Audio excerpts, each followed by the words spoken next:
At length, after 15 days of journey, the wain of King Théoden passed through the green fields of Rohan and came to Edoras, and there they all rested.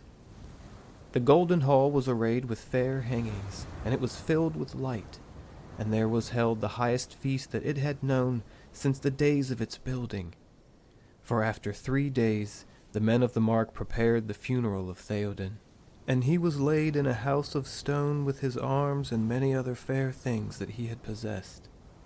And over him was raised a great mound, covered with green turves of grass and of white evermind. And now there were 8 mounds on the east side of the barrow field.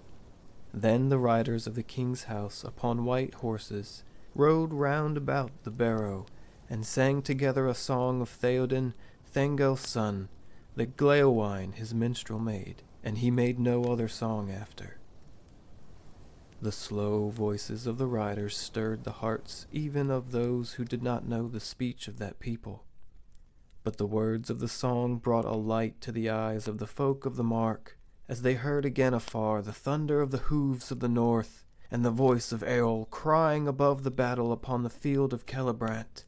And the tale of the kings rolled on, and the horn of Helm was loud in the mountains, until the darkness came, and King Théoden arose, and rode through the shadow to the fire, and died in splendor, even as the sun, returning beyond hope, gleamed upon Mindolluin in the morning. Out of doubt, out of dark, to the day's rising, he rode singing in the sun, sword unsheathing. Hope he rekindled, and in hope ended. Over death, over dread, over doom lifted, out of loss, out of life, unto long glory. But Merry stood at the foot of the green mound, and he wept. And when the song was ended, he arose and cried, Théoden King! Théoden King! Farewell, as a father you were to me, for a little while. Farewell.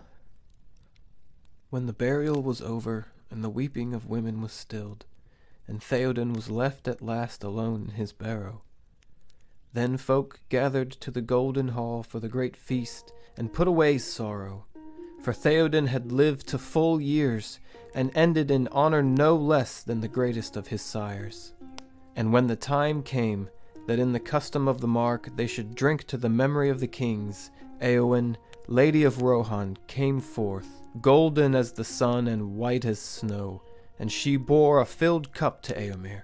Then a minstrel and lore-master stood up and named all the names of the lords of the mark in their order: Eorl the young, and Brago the builder of the hall, and Aldor brother of Baldur the hapless, and Freya, and Freywine, and Goldwine, and Dior, and Gram, and Helm, who lay hid in Helm's Deep when the mark was overrun.